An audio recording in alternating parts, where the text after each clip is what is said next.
ಒಂದು ಕಡೆ ಸಲಾರ್ ಆಗಿನೇ ಡಂಕಿ ಫುಲ್ ಫೈಟ್ ಅಲ್ಲಿ ಇದಾವೆ. All over the world Salaar acquire ಮಾಡ್ಕೊಂಡ್ಬಿಟ್ಟಿದೆ. ನಾನು ಬರ್ತಾ ಇದ್ದೀನಿ ರೆಡಿ ಆಗಿ ಅಂತ. ಇದ್ರ ಮಧ್ಯದಲ್ಲಿ ಅಕ್ವಾಮನ್ 2 ದಿ ಲಾಸ್ಟ್ ಕಿಂಗ್ಡಮ್ ಅಂತ ಒಂದು ಲಾಸ್ಟ್ ಆಗಿರುವಂತ ಸಿನಿಮಾದ ಬಗ್ಗೆ ನಿಮ್ಗೆ ಅರಿವೇ ಇಲ್ಲ. ಸಪೋಸ್ ಏನಾದ್ರು ಸಲಾರ್ ಮೂವಿ ಈ ಟೈಮ್ ಅಲ್ಲಿ ರಿಲೀಸ್ ಆಗದೆ ಹೋಗಿದ್ರೆ ಅಕ್ವಾಮನ್ ಸಿನಿಮಾ ನಾನೇ ಎತ್ತರವಾಗಿದ್ದೀನಿ ಅಂತ ಆ ಲೆವೆಲ್ ಅಲ್ಲಿ ಒಂದ್ ಲೆವೆಲ್ಗೆ ಹೆಸರು ಮಾಡಿರೋದೇನೋ.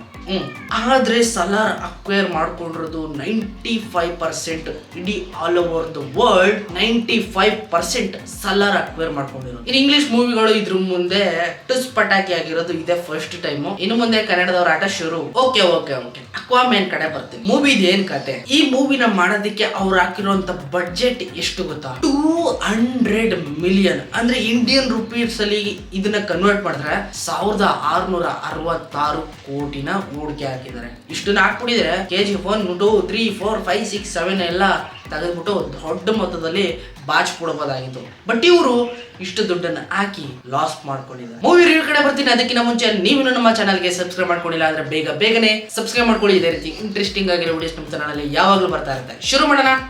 ಮೊದಲನೇದಾಗಿ ಸೂಪರ್ ಹೀರೋ ಸಿನಿಮಾ ಅಂತ ಬಂದ ತಕ್ಷಣ ನಾನು ಬಿಗ್ಗೆಸ್ಟ್ ಫ್ಯಾನ್. ಅದರಲ್ಲೂ ಹಾಲಿವುಡ್ ಅಲ್ಲಿ ಬರುವಂತ ಮಾರ್ವಲ್ ಸಿನಿಮಾಗಳು ಎಂಡ್ ಗೇಮ್ ಆದ್ಮೇಲೆ ಎಲ್ಲ ಎಂಡ್ ಆಗ್ಬಿಟ್ಟಿದೆ. ಇನ್ನು ಈಗ ಬರ್ತಾರ ಸಿನಿಮಾಗಳೆಲ್ಲ ಟುಸ್ಪಟಾಕಿ ಯಾವ್ದು ಕೂಡ ಎಕ್ಸೈಟ್ಮೆಂಟ್ ಕೊಡ್ತಾನೆ ಇಲ್ಲ ಫ್ಯಾನ್ಸ್ ಗಳಿಗೆ. ಇನ್ನು ಈ ಸಿನಿಮಾನು ಚಾಪ್ಟರ್ 1 ಮಾತ್ರ ತುಂಬಾನೇ ಎಕ್ಸೈಟ್ ಆಗಿ ಇಡೀ all over the world wide ಎಲ್ಲರೂ ಕೂತ್ಕೊಂಡು ನಿಧಾನಕ್ಕೆ ನೋಡಿರುವಂತ ಸಿನಿಮಾ. ಅಷ್ಟು ಚೆನ್ನಾಗಿದೆ. ಬಿಕಾಸ್ ಕ್ವಾಲಿಟಿನೂ ಕೂಡ ಅದೇ ರೀತಿ ಇತ್ತು. ಆದ್ರೆ ಚಾಪ್ಟರ್ 2 ಟುಸ್ಪಟಾಕಿ ಆಗಿರೋದಕ್ಕೆ ಕಾರಣ ಮೊದಲನೇದು ಸಲಾರ್, ಅದನ್ನ ಸೈಡ್ ಇಡೋಣ. ಇನ್ನು ಎರಡನೇದು ಸ್ಟೋರಿ. ಈ ಸಿನಿಮಾದಲ್ಲಿ ಸ್ಟೋರಿ ಇಲ್ಲವೇ ಇಲ್ಲ. ಸ್ವಲ್ಪ ಟೈಮ್ ಲ್ಯಾಪ್ಸ್ ಜಾಸ್ತಿ ಆಗಿದ್ರು ಕೂಡ ಇನ್ನೊಂದು ಲೆವೆಲ್ ಅಲ್ಲಿ ತೋರಿಸಿದ್ರೆ ಈ ಸಿನಿಮಾ ಕ್ಲಿಕ್ ಆಗಿ ಒಂದು ಲೆವೆಲ್ಗೆ ಬಾಚಿಕೊಂಡಿರೋದೇನೋ. ಏನದು ಆ ಸ್ಟೋರಿ? ಸೊ ಮೊದಲನೇದಾಗಿ ಚಾಪ್ಟರ್ 1 ಅಲ್ಲಿ ಬ್ಲ್ಯಾಕ್ ಮೆಂಟರ್ ರಿವೆಂಜ್ ತೀರಿಸ್ಕೊಳಕ್ಕೆ ಬರ್ತಾನೆ. ಅದನ್ನ ನೀವು ನೋಡಿದೀರಾ. ಅಲ್ಲಿ ಆಗಲ್ಲ, ಅಣ್ಣ ತಮ್ಮದ್ರ ಮಧ್ಯೆ ಇರುವಂತ ಜಗಳ, ನಾನ್ ರಾಜ ಆಗ್ಬೇಕು ಅಂತ ಅವರಿಬ್ಬರ ಮಧ್ಯೆ ಪೈಪೋಟಿ ಬಿದ್ದು ಅಲ್ಲಿ ಅವರಿಬ್ಬರಲ್ಲಿ ಅಕ್ವಾಮನ್ ಗೆಲ್ತಾನೆ.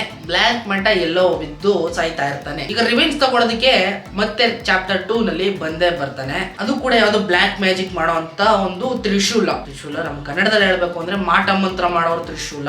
ಆ ಪವರ್ ಜೊತೆಗೆ ಮತ್ತೆ ರಿಟರ್ನ್ ಆಗ್ತಾನೆ ಚಾಪ್ಟರ್ 2 ನಲ್ಲಿ ಬ್ಲ್ಯಾಕ್ ಮೆಂಟಾ. ಸೊ ಯಾವ್ದೋ ಒಂದು ಪ್ರಪಂಚ ಕಳೆದೋಗಿದೆ. ದಿ ಲಾಸ್ಟ್ ಕಿಂಗ್ಡಮ್ ಅಂತ ಟೈಟಲ್ ಅಲ್ಲೇ ಕೊಟ್ಬಿಟ್ಟಿದ್ದಾರೆ. ಸೊ ಅವ್ರು ಯಾವ್ದೋ ಒಂದು ಪವರ್ ನ ಕ್ರಿಯೇಟ್ ಮಾಡ್ಕೋತಾರೆ, ತಮ್ಮನ್ನ ತಾವು ಬದಲಾಯಿಸ್ಕೋತಾರೆ. ಬಟ್ ಆ ಪ್ರಪಂಚ ಮತ್ತೆ ಬರ್ತಾ ಇದೆ ಅಂತ ಸಣ್ಣದಾಗಿ ಇಂಟ್ ಕೊಟ್ಟ ಮೇಲೆ ಅದು ಬಂದು ದೊಡ್ಡದಾಗಿ ಏನಾದ್ರೂ ಒಂದು ನಾಶ ಮಾಡಿ ದೊಡ್ಡದಾಗಿ ಏನಾದ್ರೂ ಮಾಡಿ ಅಕ್ವಾಮನ್ಗೆ ಟಕ್ಕರ್ ಕೊಟ್ಟಿದ್ದಿದ್ರೆ ಮಾತ್ರ ಈ ಸಿನಿಮಾ ಒಂದು ಲೆವೆಲ್ಗೆ ಹೋಗ್ತಿತ್ತೇನೋ.